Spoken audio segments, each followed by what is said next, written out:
ከመኝታ ቀንሰህ የጸሎት ጊዜ መስጠት ነው። 11 ሰዓት ነቃ ብለህ ጸሎትህን እስከ 12 ተኩል ካደረስክ በኋላ ተጣጥበህ ምን ብለህ ወደ ስራ መሄድ። ቀን ባለች ሰዓት በቢሮም ይሁን በስራም በመንገድም ይሁን መጸለይ።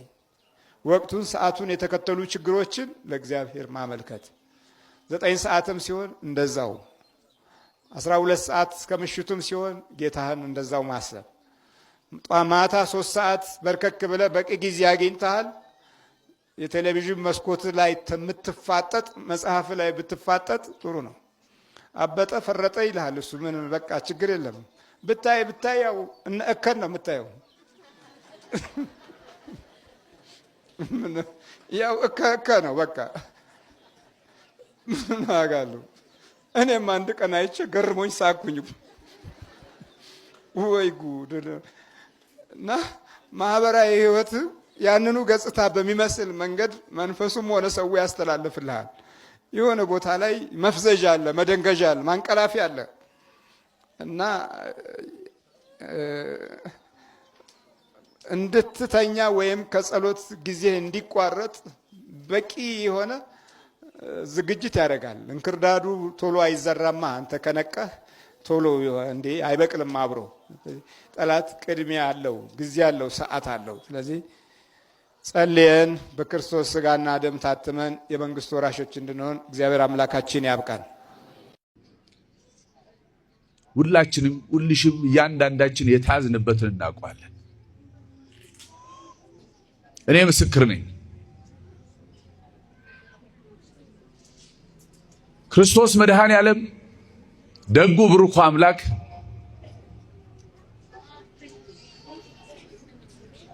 እሱ ያስተማረንን የእግዚአብሔርን ቃል በማስተማራቸው ከ1100 በላይ ቪዲዮዎችን ያለመታከት ዩቲዩብ ላይ የምታገኙትን ያን ሁሉ ህይወት የሆነ ትምህርት እዚህ ጋር እንዳስተማሩን ሁሉ በማስተማራቸው ከኢትዮጵያ ኦርቶዶክስ ተዋሕዶ አውደ ምህረት ውጪ የትም ቦታ ጋር አውደ ምህረትን የምህረት አደባባይ መሆኑን ያሳዩ። 1 ዓመት 2 ዓመት አይደለም። እኔ እንኳን በተግባር ሳቅ ከ11 ዓመት በላይ እኔም የዛ ውጤት ተጠቃሚ ሆንኩ። በዘር ካመጣው ራሴ ካመጣሁት በሰው በክፋት በሚነሱ በሚደረግ ከታሰርኩበት እኔን የዳንኩትን ሐሰተኛ አጥማቂ ይባላል። ለክርስቶስ አንሆን፣ የሚጠቅመንን አናቅ፣ የምንወቅሰውን አናቅ።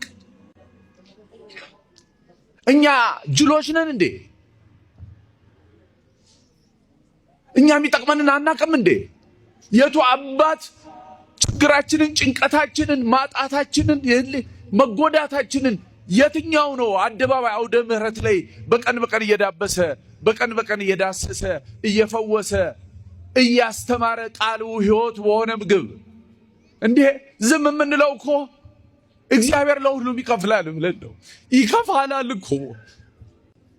በድህነታችን እንዴት ያላግጡብናል! እንዴት በአደባባይ በእግዚአብሔር በር ላይ አውደ ምህረት ላይ ያገኘነውን ምህረት ቤተክርስቲያንንም እኮ ስድብ እኮ ነው።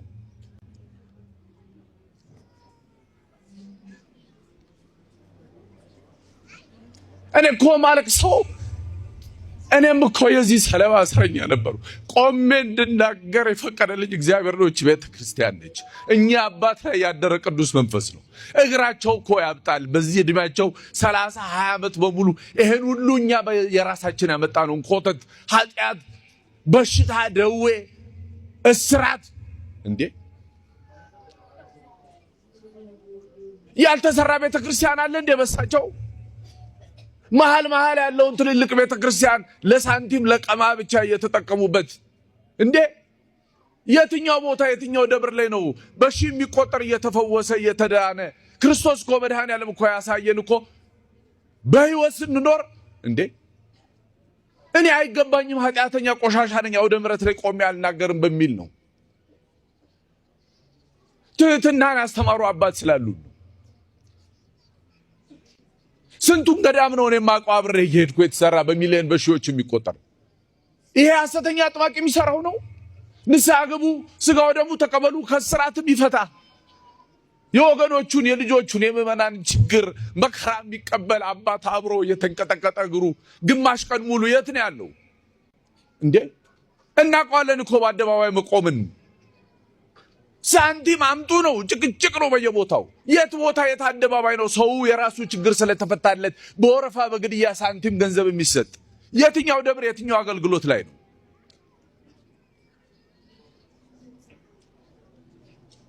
በመንግስት በነ ቀይ መስቀል በነ አስቦት ገዳም በነ መቄዶንያ በሚሊዮን የሚቆጠር እየወጣ እኮ የሚሰጠው በእግዚአብሔር ማዳን በረከት ጸጋ እኮ ነው። አንድ መንፈሳዊ አባት እኮ የሚለካበት እኮ መለኪያ መስፈርቶች አሉ። ዓለም አቀፍም በሀገር አቀፍም በቅዱስ ቤተክርስቲያን እንዴ አናቅም እንዴ? እዚህም የምንመጣ እርስ በርስ እየተዛዘን የሥርዓት ቤት ነች ቅድስት ቤተክርስቲያን። አገር አቋርጠው የሚመጡ በጣም ብዙ የተጎዱ እናቶች አባቶች አሉ። ሃይማኖት ሳይመረጥ ስንቱ አይደል እንደሚፈወሰው እዚች አደባባይ ላይ እዚች አውደ ምሕረት ላይ ከዚህ ነው ከዛ ነው ሳይባል የተጨነቀ የተቸገረ የታሰረ ሁሉ የተፈታበት። እግዚአብሔር ልብ ይስጣችሁ። እግዚአብሔር ከሳሾች ወቃሾች፣ እግዚአብሔር በጉዳታችን የምትሳለቁ፣ እግዚአብሔር ባደረገልን የምትሳለቁ፣ እግዚአብሔር አምላክ የሰው ስራት የሰው ጭንቀት የማይገባችሁ። እኛ በፊልም ቋንቋ ዲያሎግና አክሽን የምንለው አለ። ዲያሎግ ተናግሮ ሰብኮ መሄድ ብቻውን ምን ዋጋ አለው?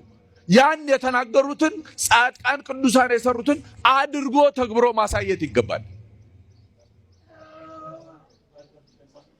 አንተ ማን ያለው? አንተ የሱዳን መተት ምን አድርጉት የተባለ ክርስቲያንና ሙስሊምን አጣሉት ነው። እሺ በቃ በምንድን ነው የገባችሁበት? በአምቧ ጠርሙስና በግማሽ ሊትር ውሃ። እሺ ከዛ በኋላ በምግብ ደግሞ እንዳይሰራ ተደርጓል። እንዳይሰራ? ሌላ ማን ያለው? መጀመሪያ ድሮ በፊት የነበረው። እሺ ልጁ ሙስሊም ነው እንዴ? አዎ ሙስሊም፣ ጥርት ያለ ሙስሊም።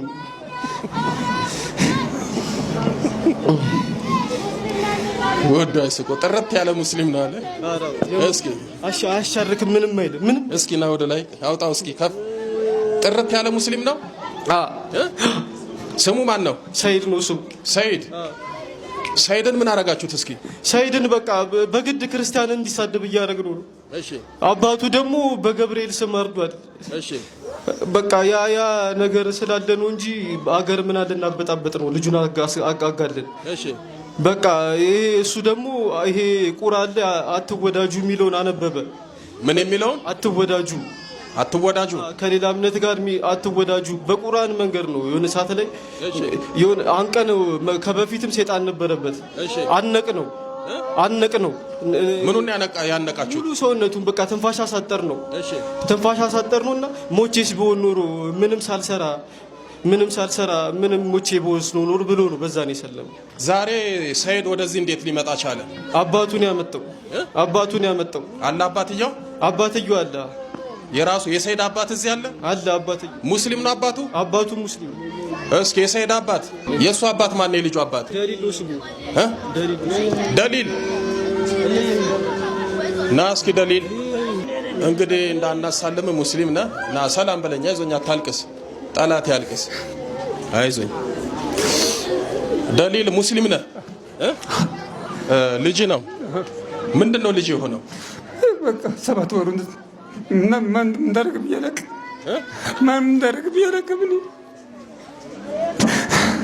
ምንድን ነው የሆነብህ? ከዛ በኋላ በቃ እንደዚህ ነው ሆነ። በቃ በየቦታ ደክሜ ያለው ባለቤቱ ቦታ። እስኪ የት ደክመሃል ደሊል? ቁርአን ቦታ እጅ ያለው ቁርአን ተቀርቷል።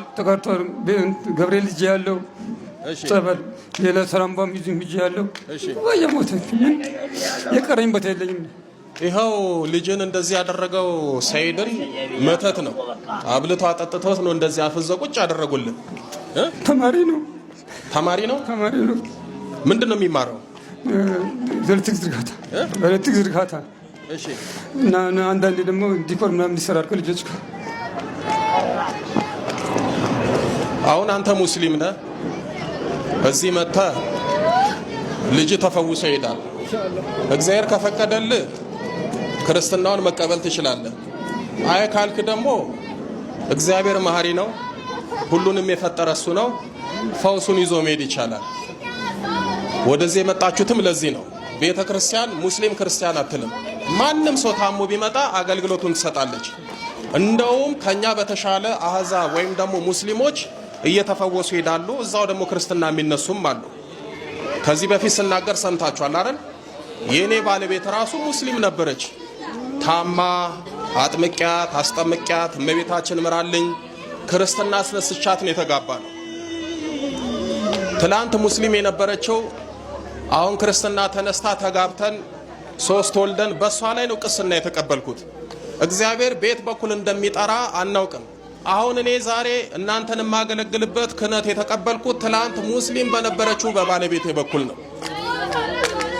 እግዚአብሔር መንገዱ ብዙ ስለሆነ ማንም መጥቶ ይዳን። አይዞኝ እንግዲህ እሺ። ልጁ ምን ልታደርጉት ነበር? በስላሴ ይሻላል።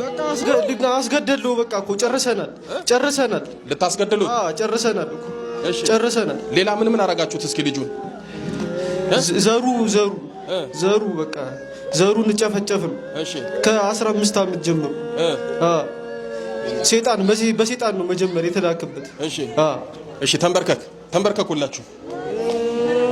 ተንበርከኩ። በስርዓት ተንበርከክ። በልጥራ በስላሴ ስም በሉ። በስላሴ ስም፣ በመድኃኒዓለም ስም፣ በኪዳነ ምሕረት ስም፣ በቅዱስ ሚካኤል ስም፣ በቅዱስ ሚካኤል ስም ሁላችንም ለቀናል። በስላሴ ስም በሲኦል ታስረናል። የዘጋነውን እድሉን አስገድለናል። በቃ እድሉን የፈለጋችሁት እድሉን ከፍተናል በሉ። ከፍተናል በል። 7 ጊዜ ጮና አውጡ። 1 ቀጥል፣ 2 ቀጥል፣ 3 ቀጥል፣ 4 ቀጥል፣ 5 ቀጥል፣ 6 በኔ መጨረሻ ገንዘና ቅዱስ ገብርኤል በስላሴ ስም ሲኦል ያወርድ። እግዚአብሔር ይመስገን። እንግዲህ እንዴት አድርገን አማተብ እንበለው? እንግዲህ እስኪ ብድግ በል። አይዞኝ ብድግ በል። ደህና ነህ? አልሐምዱሊላህ። ደህና ነህ? አልሐምዱሊላህ ደህና ነኝ። አልሐምዱሊላህ ደህና ነኝ። አሁን መቼም እንደለመደ ነው። ማን ነው ስምህ? ሰይድ። እንግዲህ በመተት ተይዘህ እሱን አፍዞ ቁጭ አደረገ። አንተ ሙስሊም ነህ። እንደውም ቅድም መንፈሱ ጥርት ያለ ሙስሊም ነው ያለው። እንግዲህ ኪዳነ ምሕረት ምራሃለች፣ የመጨረሻ ታድርግልህ በሉት። እንግዲህ ልጆትን ይዘውት ሄዱ። እሺ መጸለይ ስትጀምሩ አሁን ምግብ ላይም ቢሆን እኮ ለቅሶ ቤትም ይሁን ሰርግ ቤትም ይሁን አባታችሁን ሆይ ማለት ከቻላችሁ ማለት ስትጀምሩ ሌሎች በበጎ ሕሊና አይመለከቷቸውም። እንደ አሳፋሪ ነገር ያረጉታል። በተለይም ከዚህ ከ60ው ዘመን ወዲህ ያለው የጋሸበው የተቃውሞ ትውልድ በብዛት እንዲህ መንፈሳዊ የህይወት ትርጉሞችን ስታከናውኑ ሲያይ ደስ አይለውም፣ ይከብደዋል። ተራቁተህ ስትሄድና አመለኛና ሱሰኛ ሆነ ስትሄድ ግን ዘመናዊ ነህ። ህሊናህ ናውዞ ሰካራም ሆነህ የምትወጣበትና የምትገባበት ሁሉ የጨላለመ ጠባይና ባህሪያት ካሉህ ይሄ ይስማማዋል። ለየት ማለት ስትጀምር እንደ እፍረት የሚቆጠርበት ሁኔታ። ዛሬ ብዙ በመናፍስት ተይዘው ወደዚህ ወደ እናንተ መጥተው መደባለቅ የማይፈልጉ ቱጃሮችና ሀብታሞች ለብቻ በድብቅ ይጠሩኛል። አይ የለም እዛ ያለው እኮ እናንተንም በራሱ ማየቱ ያጽናናቸዋል፣ ኑ ወደዛ ስላቸው ያፍራሉ፣ ይቀራሉ። ግንኙነታችን በዚህ የተቋረጠም ጥቂት አይደለም። ስላንተ እናፍራለን፣ ስላንተ እንሰደባለን። በብዙዎች ነው ታዲያ፣ በጥቂቶች ብቻ አይደለም። ስለዚህ በኋላ ደግሞ ለወንድሞቼም እንደሌላ ሰው ሆንኩኝ አለ። በአንተ ምክንያት ለወንድሞቼም እንደሌላ ሰው ሆንኩኝ። ልክ እንደዚህ እንደሌላ ትሆናላችሁ። በእርግጥም አሁን መጸለይ ስትጀምሩ ያያችኋቸው አንዳንድ ነገሮች አሉ። የሚጸልየውና የማይጸልየው እግዚአብሔርን የሚያመልከውና በማያመልከው መካከል ያለው ልዩነት ብዙ ዝምታ ወይም ብዙ ጫጫታ አለ። በሚያመልከው መካከል ብዙ ዝምታ፣ በማያመልከው መካከል ብዙ ጫጫታ በምሰሙበት ጊዜ ምንድነው ይላሉ፣ ይከፋቸዋል። ከአመጻቸው ጋር ህብረት፣ ከቋንቋቸው ጋር ጥላቻ አብራችሁ ካላካሄዳችሁ ደስታ አይሰማቸውም። ወይም እንደኮራችሁ ወይም እንዴት በምን አይነት መንገድ እንደው ድንገት የተነሳ ነገር አለ ብለው ይፈራሉ፣ ይሰጋሉ። ስለዚህ ከሁሉ በፊት የሚያስቀድሙት ጥላቻ ነው። አይ ከቅርብ ጊዜ ወዲህ ዝምታ አብዛታለች፣ በፊት እኮ አብረን እንንጣጣ ነበር ይላሉ፣ ያሟችኋል። ይሄ የእናንተ ዝምታ ግን የእግዚአብሔር መንፈሳዊ ኃይልን ያካተተ ስለነበረ በአጭር ጊዜ ውስጥ የተገነዘባችሁት መንፈሳዊ ግንዛቤ ከአመጻቸው ጋር ህብረት እንድትፈጥሩ ወይም ከወሬኞች ጋር የወሬ ጊዜ እንድታበጁ እግዚአብሔር አምላክ አይፈልግም። ከቃሉ የተነሳ የልቦናችሁ እና የህሊናችሁ ዝግጅት የመንፈሳዊውን ነገር ውበት ስለሰጠው እንዲህ አይነት ጠማማ በሆነ አካሄድ ውስጥ መሰለፍ አስፈላጊ እንዳልሆነ ህሊናችሁ አምኗል። መጸለይ ስትጀምሩ ደግሞ የበለጠ ይሸሿችኋል። አብራችሁ ጀምራችሁ በሚጸልየውና በማይጸልየው መካከል ብዙ ውጊያ አለ። ብዙ ጊዜ ህብረት መንፈሳውያን የማይፈጥሩት በመጸለይና በማይጸለይ መካከል ያለው ድምፅ እንኳ መለያየቱ ነው። ጸለያችሁ የምትናገሩት የሌሎችን ልብና መንፈስ ዝም ያሰኛል። ሰግዳችሁና አምልካችሁ የምትኖሩት ኑሮ የክፋተኞችን መንፈስና ኃይል ዝም ያደርጋል። ስለዚህ ለወንድሞቼ እንደሌላ ሆንኩ፣ ለእናቴ ልጆችም እንደ እንግዳ ሆንሁባቸው። የቤትህ ቅናት በልታኛለችና የሚሰድቡህም ስድብ በላዬ ላይ ወድቋልና በማለት በእግዚአብሔር አምላክ የቤት ቅናት ቀንቶ ምን ያህል የእግዚአብሔር ክብር ከርሱ እንዳለና እንደኖረ በማረጋገጥ በሰው ዘንድ ያለውን ክፉ ማጉረምረምና ጥላቻ ወደዛ በማስወገድ ላንተ ቤት ቅናት ይዞኛል አለ። ለቤትህ የእግዚአብሔር ቅናት ሲነሳ የወደቀውን ስለሚያነሳ ከሰዎች ይበልጣል። የእግዚአብሔር ጉልበት ከሰዎች ሐሳብ፣ ከሰዎች ባህሪ፣ ከሰዎች ጠባይ የእግዚአብሔር ጉልበት ይበልጣል።